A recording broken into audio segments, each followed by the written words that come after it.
Wayanad veterinary college വിദ്യാർത്ഥി സിദ്ധാർത്ഥിന്റെ മരണത്തിൽ അസാധാരണ നടപടിയുമായി ആഭ്യന്തര സെക്രട്ടറി. സിബിഐ അന്വേഷണത്തിലെ നടപടി വൈകിയതിൽ ആഭ്യന്തര സെക്രട്ടറി ഡിജിപിയുടെ റിപ്പോർട്ട് തേടി. വീഴ്ച വരുത്തിയത് ആരെന്നറിയിക്കാനും നിർദ്ദേശം. വിജ്ഞാപനം കേന്ദ്രത്തിന് കൈമാറാതിരുന്നത് നേരത്തെ വിവാദമായിരുന്നു. പൂക്കോട് വെറ്റിനറി കോളേജിലെ വിദ്യാർത്ഥി സിദ്ധാർത്ഥിന്റെ മരണത്തിലെ സിബിഐ അന്വേഷണവുമായി ബന്ധപ്പെട്ട് അസാധാരണ നടപടിയാണ് ആഭ്യന്തര സെക്രട്ടറി സ്വീകരിച്ചിരിക്കുന്നത്. സിബിഐ അന്വേഷണവുമായി ബന്ധപ്പെട്ടുണ്ടായ വീഴ്ചയിൽ ഡിജിപിയോട് ഇതിനോടകം റിപ്പോർട്ട് തേടിക്കഴിഞ്ഞു ആഭ്യന്തര സെക്രട്ടറി. സിബിഐ അന്വേഷണത്തിലെ വിജ്ഞാപനത്തിൽ വീഴ്ച വരുത്തിയത് ആരെന്നറിയിക്കാനാണ് നിർദ്ദേശം. കൃത്യസമയത്ത് റിപ്പോർട്ട് നൽകാത്തത് സർക്കാരിനെ ബാധിച്ചെന്നും ആഭ്യന്തര സെക്രട്ടറിയുടെ റിപ്പോർട്ടിലുണ്ട്. സർക്കാർ വിജ്ഞാപനം ഇറക്കിയിട്ടും തുടർ നടപടികളിൽ ഉദ്യോഗസ്ഥർ ആത്മാർത്ഥത കാണിച്ചില്ലെന്ന് ചൂണ്ടിക്കാട്ടിയാണ് പോലീസ് മേധാവിയോട് ആഭ്യന്തര സെക്രട്ടറി വിശദീകരണം തേടിയിരിക്കുന്നത്.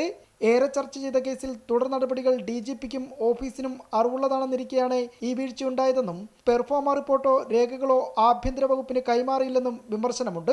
കഴിഞ്ഞ മാസം 16-ന് പെർഫോമ ആവശ്യപ്പെട്ടിട്ടും നൽകിയത് 26-ന് മാത്രമാണെന്നതും ആഭ്യന്തര സെക്രട്ടറിയുടെ റിപ്പോർട്ടിൽ ചൂണ്ടിക്കാണിക്കുകയും ചെയ്യുന്നു. പോലീസിന്റെ ഭാഗത്തുനിന്നുണ്ടായ ഗുരുതര വീഴ്ച സർക്കാരിന്റെ മുഖച്ഛായ മോശമാക്കാൻ ഇടയാക്കിയെന്നും ആഭ്യന്തര സെക്രട്ടറിയുടെ റിപ്പോർട്ടിൽ കുറ്റപ്പെടുത്തുന്നുണ്ട്.